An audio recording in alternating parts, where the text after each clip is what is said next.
Uh, Alright guys, so I'm going to be doing a review of Godzilla Monsters and Protectors, Volume 1, Rise Up. So, what is Godzilla Monsters and Protectors? Godzilla Monsters and Protectors was the first comic that IDW had done after they had gotten the license back to do the comic license back to do a new Godzilla comic. Basically, this was their first launch, and this, instead of going a more darker route, which they have been doing with Here Be Dragons and a few other miniseries here and there. Like, here's the thing, is that since IDW has gotten the rights back, they haven't really done anything of a major splash. But then again, how can you compare with the GOAT that is Half Century War and Godzilla in Hell and Rulers of Earth? Before the relaunch of the Godzilla comics, they just had they had a majority of bangers. I do say a majority because at the start there was some problems. And there are some comics in that era before the relaunch of the Godzilla titles that were pretty bad. Looking at You, Godzilla, Oblivion, and the Eric Powell one on the first ongoing. Yeah. Looking at you guys. And there's a few others that are pretty bad, or just mediocre. Here, like, the biggest splash they've had for Godzilla comics was doing the Godzilla Power Rangers crossover. But like I said, this was their first return to it, and this went more of instead of a more, like, darker, like, satirical direction, like the first series by, the Goon creator, hope I'm saying his name right. Basically, they went for a more, like, kid route this time around. And I've always been a proponent of, if we want to keep I'm speaking directly to kaiju gatekeepers out there, if we want to keep this fandom going instead of dying off, we gotta get younger viewers in here. That's why I was very open to the idea when Playmates toys started doing action figures. You know, to get, like, I know people were all like, oh, why didn't Bandai keep the action figure rights? Like, why'd it go to Playmates Toys? I was open to it because, I was a proponent to it because I really love the idea of having younger generations play with Godzilla toys. You know, if we don't want this fandom has gone nearly extinct multiple times. Like, this fandom has been basement dwelling for a bit, and it's only been in recent years that Godzilla has kind of made a resurgence, and y'all still, and I never stop bringing this up, that there's still a number of you who are bitching about the number of Godzilla content we're getting. Shut the fuck up. Like, do you know, like, the last time we had this kind of hype for Godzilla movies and kaiju content in general? That wasn't even, like, none of y'all were born. It was the 60s. Like, the late 60s, early 70s. That era of Godzilla and Tokusatsu in general that really had a major impact.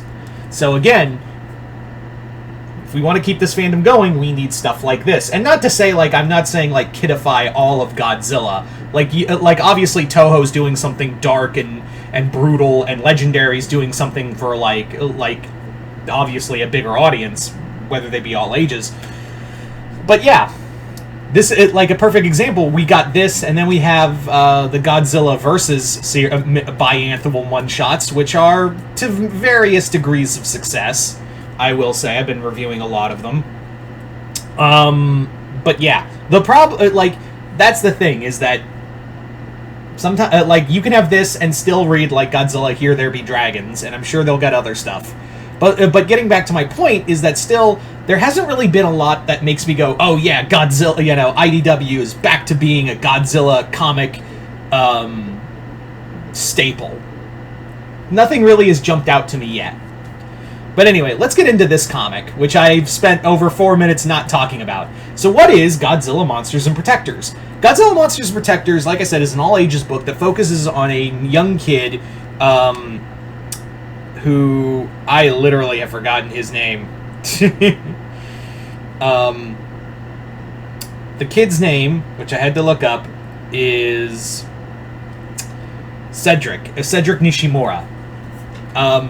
Basically, he and his friends are at a school for young geniuses, and essentially what happens is there's this major corporation which has awakened Godzilla. once again, and now Godzilla's pissed off at humanity and wants to be their judge, jury, and possibly executioner.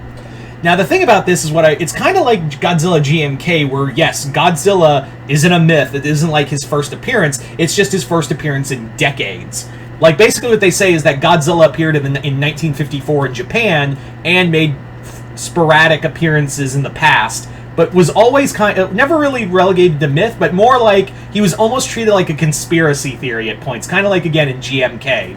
So Godzilla's finally returned, and now he's attacking mankind. And these kids, along with the help of the Mothra twins, who are called May and June in here, I don't know why they didn't go with. I think that's maybe like Toho was just like, don't call them by their names. Make up your own names. I'm sure that's one of the bizarre abstract laws they had to do. Toho gave them when they were doing these comics, because they had a lot of them when they first did it. When they first did this the first time around. But yeah. This movie, God, I need more sleep.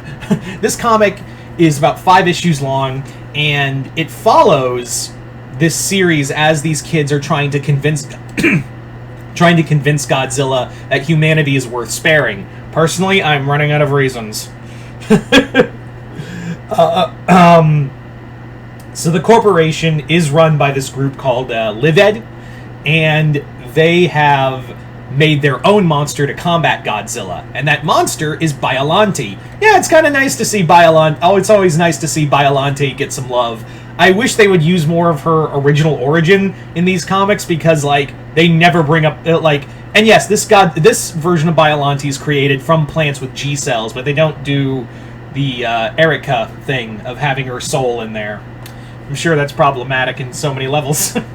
But yeah, so Biollante is treated as like an anti-Godzilla weapon, and the fights are alright.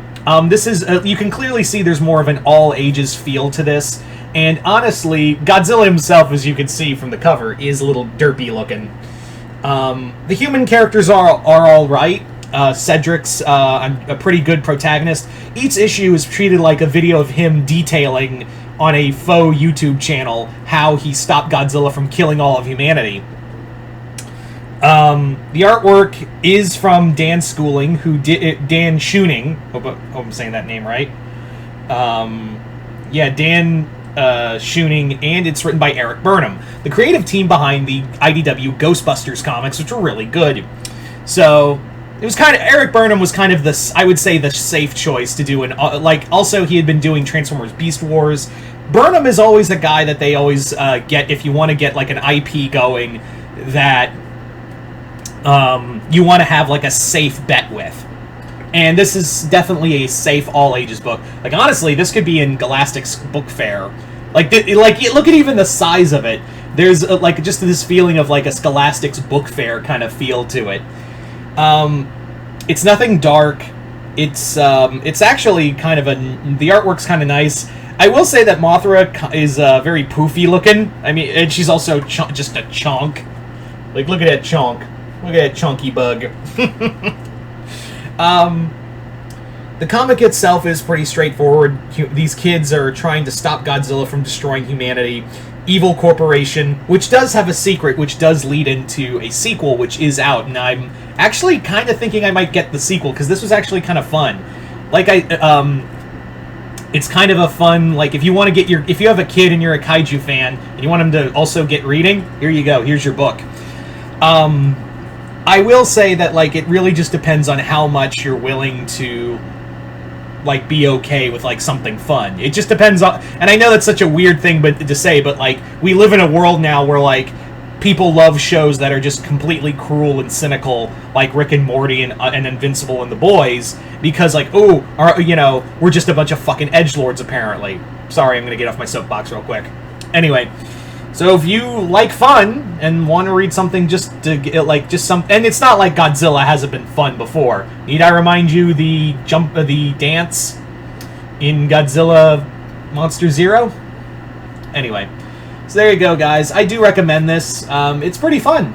It's a cute comic, and I will probably get the second volume, All Hail the King, which does involve Ghidorah as the big villain. Also has King Caesar involved. I don't know what the level of involvement is, but it is also, like I said, it's nice they didn't do like a space monster right out the gate, let alone Ghidorah, and instead went with Biollante, who's again a criminally underrated. She's criminally underrated as a kaiju.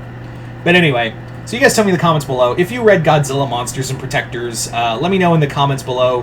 What did you guys think of it? Comment below, let me know. Other than that, hope you all enjoyed this. I'm Mr. Multiverse. I'll see you next time in the Multiverse.